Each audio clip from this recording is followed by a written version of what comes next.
am Tina Thomas, working as speech language pathologist at Pinnacle Blooms Network, NAD Junction, Vizag. Today I am going to share you the knowledge about voice sounds and voiceless sound.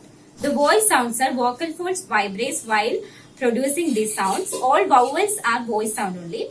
The voice consonant sounds are p, b, d, g, b, z. And the voiceless sounds, they are vocal folds does not vibrate while producing these sounds. The voiceless consonants like p, t, k, f, and z. Close your both ears with your finger and say p, t, k. You will not feel any vibration in your throat. That is voiceless sound.